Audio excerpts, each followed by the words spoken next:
Halo, assalamualaikum warahmatullahi wabarakatuh. Bertemu lagi bersama saya Mimi di channel Mimi Siti Rahmi. Nah, teman-teman, tentunya masih seperti biasa ya, masih membahas tentang pengalaman saya selama 3 tahun menderita asam lambung, GERD dan anxiety. Semoga video-video saya di channel ini masih bisa memotivasi teman-teman, masih bisa memberi semangat, memberi informasi, memberi pelajaran ya, supaya teman-teman itu bisa kembali sembuh, kembali sehat, dan bisa hidup normal ya seperti sedia kala. Nah, sebelumnya juga saya ucapin terima kasih ya buat teman-teman yang masih setia nonton video-video di channel ini, yang masih nungguin video-video terbaru ya, yang udah like, udah share and subscribe juga. Dan gak bosan-bosannya saya ingatkan kepada teman-teman supaya saya lebih semangat lagi bikin video-videonya, supaya channel ini lebih berkembang juga. Saya mohon dukungannya kepada teman-teman untuk dukung channel ini dengan cara like, share, and subscribe, dan nyalakan loncengnya untuk notifikasi video terbaru dari saya. Nah, teman-teman, kali ini saya bakal menjawab lagi pertanyaan dari teman-teman ya, karena banyak juga yang masih belum paham atau belum tahu ya. Dan ini juga pertanyaannya banyak yang ditanyakan. Mungkin sebenarnya sudah pernah juga sih saya bahas ya tentang pola makan ya teman-teman. Mungkin barangkali ada subscriber baru atau yang nggak nonton juga. Nah, di sini saya lebih menjelaskan ke perbedaannya ya, perbedaan pola makan saya saat kena GERD dan sesudah kena GERD dan anxiety. Jadi banyak yang bertanya apakah pola makan saya saat sakit dan sekarang itu sama gitu ya. Jadi saya mau cerita dulu ya. Jadi dulu kalau sebelum kena GERD ya, sebelum kena GERD itu saya kan pola makannya memang berantakan ya teman-teman. Dulu itu ya sarapan pun dari nggak sehat ya, kayak kopi-kopi sasetan gitu ya, terus pakai biskuit, pokoknya asal aja, atau gorengan terserah aja gitu apa yang ada gitu ya, tidak memperhatikan sehat apa enggaknya, bagus atau enggak di lambung gitu ya. Dulu pun makan pun kalau nggak lapar-lapar amat nggak makan, atau kalau misalnya saya doyan ke suatu makanan itu bisa makan yang banyak gitu ya. Jadi memang betul-betul tidak teratur, atau mungkin ketika saya sibuk bisa makan 1 kali sehari gitu. Atau dulu ya, saya itu kalau lagi bahagianya itu nggak butuh makan ya teman-teman, nggak, perut kenyang aja dulu gitu. Jadi karena memang belum ada, dulu nggak ada sedikit pun mah pun juga nggak ada dulu ya, nggak merasakan juga. Jadi saya bingung kalau ada teman saya bilang dia sakit mah, saya nggak pernah merasakan. Dan sekalinya saya kena penyakit lambung itu langsung bikin KO ya teman-teman. Nah, jadi sekedar informasi juga, berbagi informasi ya. Saya cuman heran juga ya teman-teman kalau soal sarapan ya. Kalau di lingkungan saya, apalagi ya kayak saya dulu waktu baru-baru habis menikah, teman saya juga gitu ya, kalau sudah menikah pasti orang menganjurkan sarapan itu disuruh taruh kopi apa teh untuk suaminya di pagi hari ya teman-teman. Padahal ya teman-teman, kalau setelah saya kena GERD itu selalu saya jadi mikir ya, kok malah disuruh taruh kopi pagi-pagi, disuruh minum kopi ya dan teh pagi-pagi, padahal itu kan mengandung kafein, sementara pagi itu kan kita belum makan apapun ya. Itu sebenarnya kalau kalau menurut saya ya, dan mungkin itu memang tidak sehat ya teman-teman ya. Terus saya kalau nonton film barat gitu ya, suka apa ya, suka mikir ternyata sarapan di luar negeri sana itu lebih sehat ya, kayak sarapannya itu roti gandum pakai telur atau buah gitu ya, jus, susu ya, kentang kayak kayak gitu ya, sarapannya itu lebih lebih sehat gitu. Nah, jadi sekarang ini saya berusaha ya untuk membuat makanan-makanan sehat, walaupun kadang-kadang memang uh, tidak tidak apa, karena kadang malas ya teman-teman. Jadi kadang-kadang nggak konsisten juga ya. Dan kita sifat, dan seperti yang saya bilang ya, manusia itu sifatnya pelupa. Karena udah lupa rasanya sakit tuh gimana, ya kadang-kadang nggak sarapan, kadang-kadang makannya nggak teratur juga ya. Jadi jangan ditiru ya teman-teman.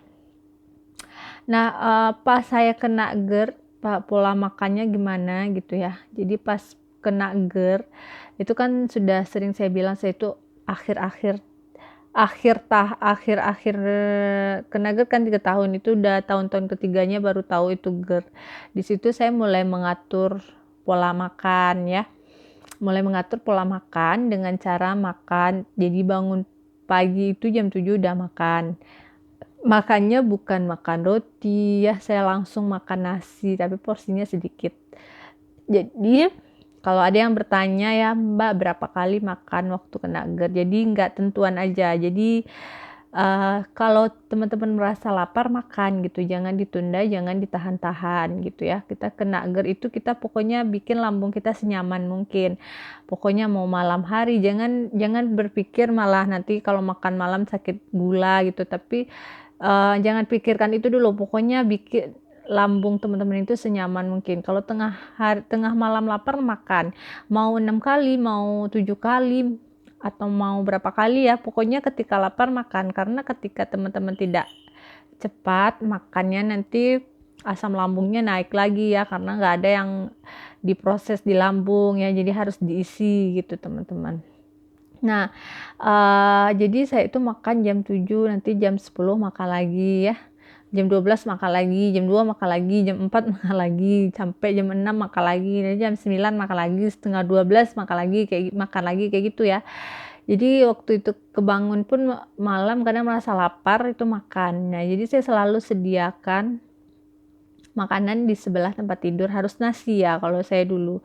Kalau yang saya rasakan ya, mungkin lambung kita kan memang beda-beda, ada yang bisa diganjel sama roti, ada yang cocok mungkin ya pakai roti gandum gitu ya. Kalau saya lebih ke nasi karena saya pengen cari aman aja ya, takutnya roti nggak cocok. Tapi kalau sepengalaman saya, kalau roti gandum sih alhamdulillah aman ya, aman. Tapi kalau yang roti yang lain agak kurang cocok ya kalau versi lambung saya gitu. Tapi karena saya dulu saya makan nasi aja, sarapannya pun pakai nasi gitu. Jadi kalau kita udah makan nasi, kalau udah makan nasi pagi hari, jadi kalau misalnya jam 10-an itu pengen minum susu atau nyemil-nyemil biskuit yang aman untuk lambung, itu udah aman ya. Yang penting udah ada dasarnya dulu, alas perut kita itu udah ada nasi, kalau yang sepengalaman saya ya teman-teman. Jadi kalau jam 10 pengen minum susu udah aman gitu. Kalau saya dulu susu, mau susu sapi, mau susu kambing, itu cocok-cocok aja. Tapi sebagian orang ada yang nggak cocok susu sapi. Jadi untuk yang aman ya, karena yang masih, untuk yang sensasinya masih parah, itu pilihlah yang aman-aman aja, yang pasti-pasti aman. Jadi lebih baik konsumsi susu kambing.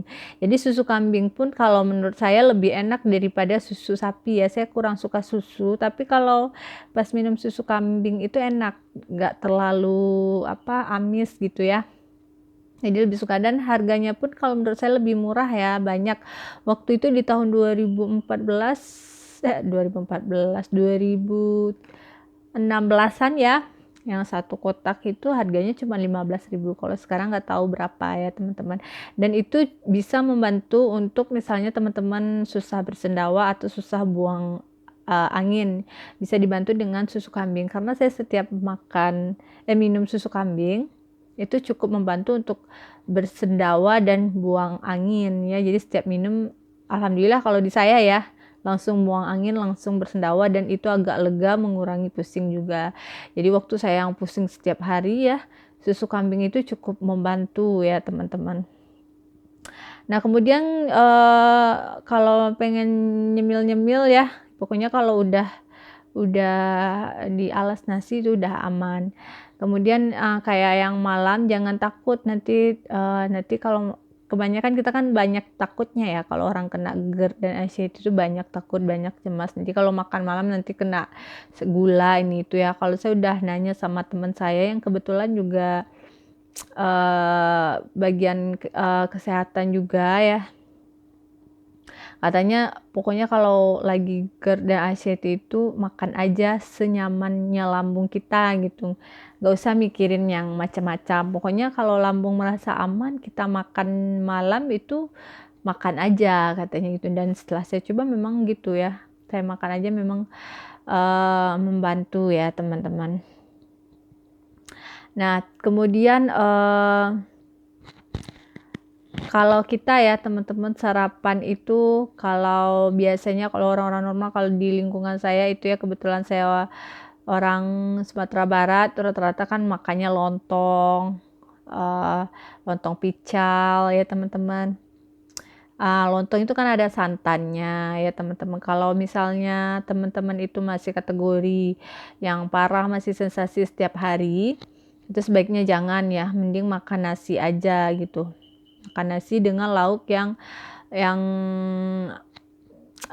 pastinya yang aman juga ya, jangan terlalu banyak minyak, jangan ada cabenya. Kalau soal makanannya apa, lauknya misalnya ikan, ayam, kalau saya sih aman-aman aja, asal jangan yang terlalu keras, yang susah dicerna gitu ya. Nah kemudian bagaimana pola makan saya sekarang? Ya, pastinya pada saat GERD itu pasti ya sudah memantangkan makanan, dan ketika sudah mulai hampir sembuh baru nyicip-nyicip sedikit ya. Jadi kalau saya dulu ya, karena saya itu waktu itu udah mau sembuh, jadi pengen makan, misalnya makan waktu itu misalnya pengen makan bakso atau makan apa ya yang pantangan gitu ya, yang kayak pangsit ya. Jadi saya pengen makan tapi takut kalau makannya sekaligus satu porsi ya, karena baru sembuh ya. Kalau kita baru-baru mau sembuh atau menuju sembuh ya, itu jangan langsung makan satu porsi yang makan pantangan, nyicip-nyicip aja dulu gitu ya, pelan-pelan gitu ya, jangan langsung dimakan semuanya. Jadi sampai sekarang itu saya kebiasaan ya, karena dulu takut makan satu porsi, jadi makan satu porsi itu berdua sama suami dari dulu. Jadi sampai sekarang kebiasaan jadinya makan sepiring berdua ya teman-teman. Jadi orang-orang yang nggak tahu pasti sering ledekin lah ya, kan dibilang so romantis atau ngirit ya, padahal nggak, padahal asal usulnya dari situ. Jadi kalau udah mau sembuh boleh nyicip-nyicip sedikit-sedikit, tapi jangan langsung nanti perutnya kaget ya, karena kita masih masa pemulihan. Kemudian pas udah sembuh, alhamdulillah udah sekarang ini udah sembuh. Gimana pola makan saya ketika sudah sembuh ya, alhamdulillah udah makan udah 3 kali sehari, udah normal. Bahkan kadang-kadang nggak sarapan juga karena seperti yang saya bilang tadi, kadang kita itu sudah lupa rasanya sakit, jadi kembali lagi tidak disiplin ya teman-teman ya. Mudah-mudahan teman-teman bisa konsisten ya, sampai udah sembuh pun tetap menjalankan pola makan, pola hidup sehat ya. Jadi kadang-kadang saya capek bikin sarapan, jadi nggak sarapan, tapi itu sebenarnya mempengaruhi loh teman-teman ya. Saya kalau nggak sarapan itu memang agak lemes ya, nggak lemes. Jadi kadang-kadang capek bikin sarapan ya, kalau sarapan sehat. Kalau saya sekarang pas udah sehat ini ya, kalau dibawa makan lontong terlalu pagi itu kurang enak rasa di perut ya. Jadi kalau mau makan itu kalau udah sehat kayak sekarang itu paling perutnya diisi bisanya kalau diisi makanan berat ya jam 9 gitu, kayak makan kayak lontong itu ya jam 9. Tapi kalau di pagi-pagi kayak jam 7 itu bisa lah di makan roti yang ringan gitu ya, makan roti atau makan kentang goreng gitu. Tapi sampai sekarang ya teman-teman, kalau telat makan itu memang saya usahakan tidak telat makan, karena sekalinya telat makan itu memang agak nyesek ya, masih agak nyesek di dada ya kalau telat makan. Jadi sampai sekarang kalau misalnya ada acara-acara gitu ya, kadang yang bikin telat makan itu suka kesel ya, takut sekali asam lambung ini nanti kambuh lagi kalau telat makan gitu ya. Tapi alhamdulillah ya, beberapa kali telat makan alhamdulillah juga nggak kambuh ya, nggak kambuh asam lambungnya, cuman agak lemes aja gitu, agak nyesek, tapi pas diisi udah baikan lagi gitu. Terus dari makanannya apa aja yang saya makan sekarang itu udah semuanya dimakan. Udah semuanya dimakan kecuali kopi ya. Kalau kopi saya belum berani ya. Karena pernah sih coba bikinin kopi, cuma nyicip sedikit aja tuh pusing ya teman-teman. Jadi takut jangan sampai gara-gara kenikmatannya. Sebentar sih sebenarnya suka ya ngopi-ngopi gitu. Apalagi sekarang ya. Sekarang itu kan coffee shop di mana-mana ya, beda sama dulu itu juga ada coffee shop, kalau sekarang udah gimana. Jadi pengen banget ya, kadang-kadang pengen nongkrong juga di coffee shop. Gimana sih rasanya yang di coffee shop? Biasanya saya kan cuman minum kopi itu paling kopi sasetan ya, atau cappuccino cincau gitu ya teman-teman. Kalau sekarang itu udah banyak sekali ya, tapi nggak pernah saya coba ya, takut hanya karena kenikmatannya cuman sampai tenggorokan nanti KO lagi ya, jadi nggak mau gitu. Terus yang saya hindari juga itu adalah pepaya juga masih takut ya, masih takut gitu. Kalau 1-2 potong boleh lah, tapi kalau agak banyak-banyak gitu saya belum berani coba ya. Jadi kira-kira itu ya teman-teman dari pola makan sesudah, sebelum, dan setelah sakit. Nah, tapi sebaiknya ya teman-teman, supaya teman-teman itu nggak ada kambuh-kambuhnya ya, kalau misalnya teman-teman bisa tetap atur pola makan yang sehat ya teman-teman. Kayak yang saya bilang tadi, misalnya sarapan, kalau udah sehat ya, sarapan sehat kayak roti gandum gitu, bikin sandwich gitu ya, kayak susu, atau bikin jus, smoothie gitu ya. Sebenarnya sih makan roti gandum itu lebih bikin kenyang dari kalau di lambung saya ya, lebih kenyang daripada saya makan lontong gitu. Dan lebih enak di perut ya, nggak tahu kalau teman-teman gimana, nanti siang baru makan nasi itu lebih enak. Tapi pas sakit saya lebih aman makan nasi di pagi hari ya. Jadi jam 7 itu bangun tidur harus makan ya. Kalau nggak makan pusing dulu ya teman-teman. Jadi kalau pengen teman-teman memang tekad untuk sembuh total ya, hindarilah larangan-larangannya itu ya. Memang betul-betul harus menjaga pola makannya gitu. Kalau seperti yang saya bilang ya teman-teman, yang pernah saya bahas, sembuh total, apa asam lambung ini bisa sembuh total atau enggak, sebenarnya kalau memang bisa konsisten, bisa sampai sehat, tetap menjalankan 3P dengan benar, itu sebenarnya bisa ya. Tapi kadang-kala kan kita karena kesibukan, karena aktivitas, karena banyak sesuatu ya, kadang kita lupa ya, kayak olahraga. Saya sekarang sejak sembuh malah nggak pernah olahraga lagi ya teman-teman. Padahal olahraga itu sangat membantu ya, kayak senam yang saya bilang itu, yang cuman jalan-jalan sekeliling komplek rumah itu cukup membantu. Yang keluar keringat itu, olahraga bergerak itu bisa membantu juga kita untuk bersendawa, buang angin ya. Kalau berkeringat juga gitu ya, membantu mengeluarkan angin-angin di badan kita ya teman-teman, yang gara-gara si asam lambung itu ya, gas-gas di badan gitu, itu cukup membantu ya teman-teman. Nah, kira-kira segitu dulu penjelasan dari saya, mudah-mudahan bisa dimengerti ya teman-teman. Dan intinya sebenarnya sembuh dari GERD HCT kalau lewat nonton YouTube itu harus paham dulu ya, harus paham apa maksud dari penjelasan para mentor ya. Tapi kalau misalnya kita nontonnya setengah-setengah, jadi pastinya tentu nggak paham ya. Jadi cuman yang muncul adalah pertanyaan aja ya, sekedar pertanyaan, tapi tidak dipahami maksudnya gimana. Nah, semoga teman-teman yang nonton bisa cepat sembuh ya, dan video ini bisa bermanfaat, bisa jadi informasi untuk teman-teman, bisa jadi motivasi juga. Terima kasih buat teman-teman yang udah nonton. Saya ingatkan lagi, jangan lupa dukung channel ini dengan cara like, share, and subscribe. Terima kasih. Assalamualaikum warahmatullahi wabarakatuh.